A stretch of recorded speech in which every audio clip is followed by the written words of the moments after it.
अगर मैं आपसे कहूं कि भारत चीन सीमा पर आज भी एक ऐसा सैनिक तैनात है जो शहीद हो चुका है, और सिर्फ तैनात ही नहीं, वो रात के अंधेरे में ड्यूटी करता है, खतरे आने से पहले चेतावनी देता है और कई जवानों की जान बचा चुका है।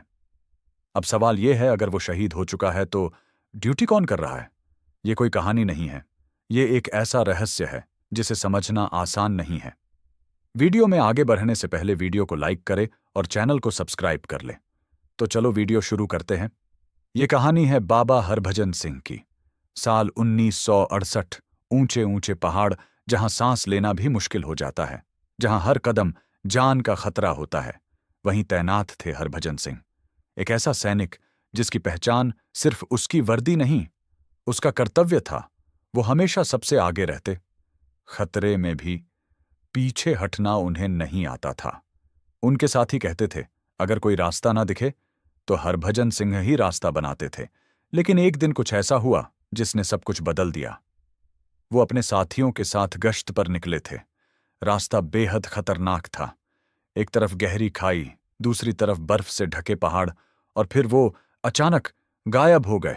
ना कोई आवाज, ना कोई निशान, बस खामोशी। पूरे इलाके में सर्च शुरू हुआ, दिन रात, लेकिन कुछ भी नहीं मिला। धीरे धीरे सबने मान लिया कि वो शहीद हो चुके हैं। लेकिन कहानी यहीं खत्म नहीं होती, क्योंकि 3 दिन बाद कुछ ऐसा हुआ जिसने सबको हिला दिया। उनके एक साथी को एक सपना आया। सपने में हरभजन सिंह खड़े थे, बिल्कुल वैसे ही जैसे वो ड्यूटी पर होते थे, और उन्होंने कहा, मैं यहां हूं। उन्होंने एक जगह बताई। अगले दिन जब उस जगह सर्च किया गया तो वहीं उनकी पार्थिव देह मिली, ठीक उसी जगह जो सपने में बताई गई थी। अब ये सिर्फ संयोग नहीं था, ये कुछ और था। लेकिन असली रहस्य तो अब शुरू हुआ।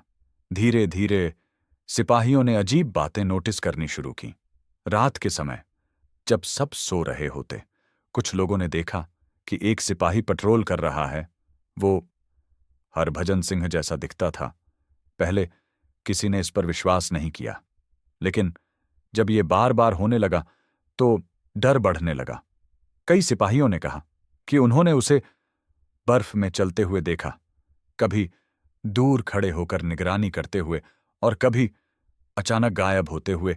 लेकिन सबसे चौंकाने वाली बात, कई बार उसने खतरे की जानकारी पहले ही दे दी, जिससे कई जवानों की जान बच गई। अब ये सिर्फ कहानी नहीं रही, ये एक सच्चाई बन चुकी थी। धीरे धीरे आर्मी ने भी इसे स्वीकार किया और उनके सम्मान में एक मंदिर बनाया गया, बाबा हरभजन सिंह टेम्पल।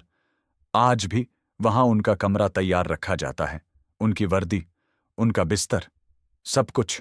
और हर सुबह उनके जूतों पर मिट्टी लगी होती है, जैसे वो रात में ड्यूटी करके लौटे हों।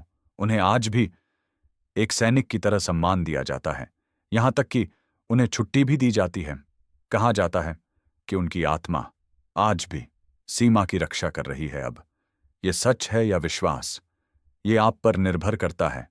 लेकिन एक बात जरूर है, कुछ फर्ज मौत के बाद भी खत्म नहीं होते। अगर आप भी अपने देश के सैनिकों का सम्मान करते हैं तो कमेंट में जय हिंद जरूर लिखें।